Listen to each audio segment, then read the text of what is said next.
Have you ever let fear stop you from doing something that you wanted to do? Hey, I'm Kyle Chastain from Aspire Church, and by the end of this video, I'm going to show you a way that you can put a stop to fear. There are two kinds of fear. The first kind is real fear. That's the fear that we feel whenever we're up at the edge of the cliff and our brain tells us, don't lean over any farther or you'll fall over. That's the kind of fear that we feel when we're speeding around a curve and something inside you says, you better slow down or you're going to crash and die. Now that's the kind of fear that your ancestors felt while they were out hunting and they saw a saber-toothed tiger off in the distance and something inside of them said, you better get out of here or you're going to end up today's lunch. And by the way, if they didn't feel that on the inside, then they're probably not your ancestor. That's internal biological fear, and that's good, helpful fear. The kind of fear that I'm talking about is imagined fear. And that's the fear that we deal with on a 90 to 95% of our time. We spend so much time caught up in imaginary fear that a lot of times it's difficult for us to move forward. We become paralyzed by it. Imagined fear is the kind of fear that you feel when you ask yourself a question like, well, what are my coworkers going to think if I wear this today? Or what if I ask her out and she says no? Or what if I go for the job but they say that I don't have the right degree or the right education? It's the kind of fear that we come up with in our brains, and it may or may not actually have a basis in reality. But regardless, we let it rule our lives so many times. At the heart of this kind of fear is a simple question that we ask ourselves over and over again, both consciously and unconsciously. And that question is, am I enough? Or what if I'm not blank enough? Go ahead, fill in the blank. What if I'm not smart enough? What if I'm not rich enough? What if I'm not good looking enough? What if I don't have enough hair? What if I'm not tall enough? What if I'm not pretty enough? What if I can't pull it off? What if I'm not enough?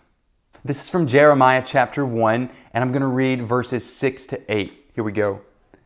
It says, O sovereign Lord, Jeremiah said, I can't speak for you. I'm too young. The Lord replied, don't say I'm too young, for you must go wherever I send you and say whatever I tell you. And don't be afraid of the people, for I will be with you and protect you. I, the Lord, have spoken. That's Jeremiah chapter 1, verses 6 through 8. God is telling Jeremiah that he is going to be a prophet, which is someone who is a spokesperson or a mouthpiece, you might say, for God. And Jeremiah, in response, says, what if I'm not old enough? What if I'm not old enough and people don't accept me? What if people don't want to hear what I say because I'm too young? Do you hear the question at the heart of the question? What if I'm not enough? What if I'm not old enough in Jeremiah's case? He was afraid that people wouldn't listen to him or take him seriously because of his age. And God just says, look, don't be afraid of the people that I'm sending you to because I'll be with you. Sounds great, right? Should fix all of his problems. You know what? Don't be afraid. That phrase is one of the most often repeated phrases in the Bible. Why do you think that is? It's because imagined fear asks, am I enough? Or what if I'm not, fill in the blank, enough? You're afraid that if you aren't enough, then you won't be loved or you won't be accepted. And if we're not enough and we're not loved and we're not accepted, then we don't have a basic human need met. Anybody and everybody wants to be loved. Everybody wants to be accepted.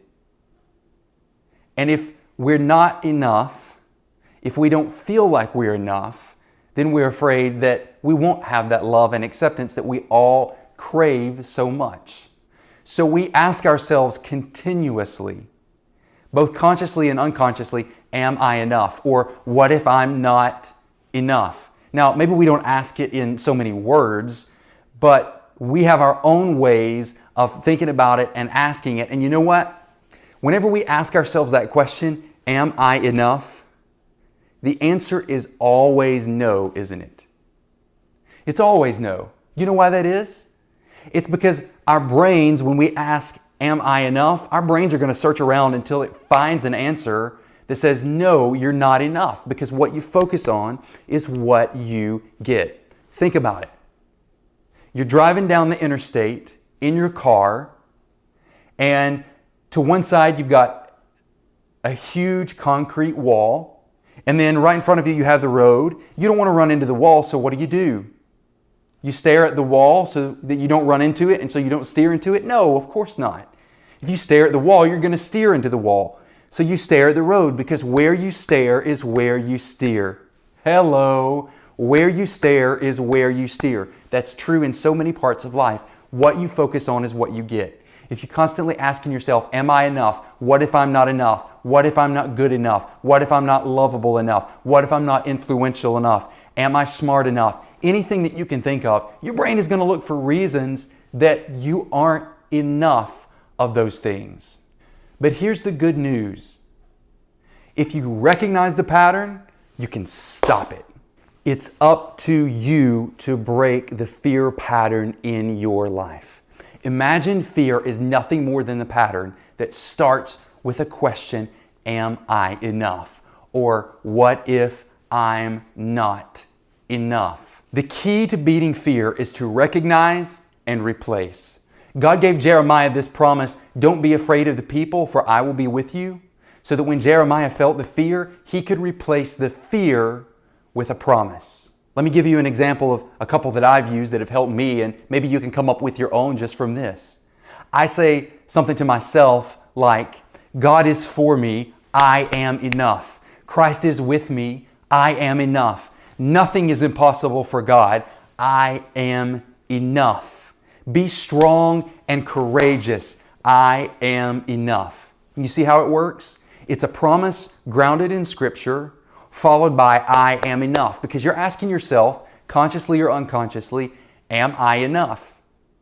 And if you don't find a reason that you are enough, the answer to that question is just going to be no. So it's important that first you ground your promise in Scripture, and then that you follow it up by saying, I am enough. You can say it out loud, you can say it to yourself, you can do whatever works for you, as long as you answer that question, am I enough? Or what if I'm not enough?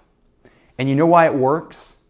It works because it takes your focus off of the question, am I enough?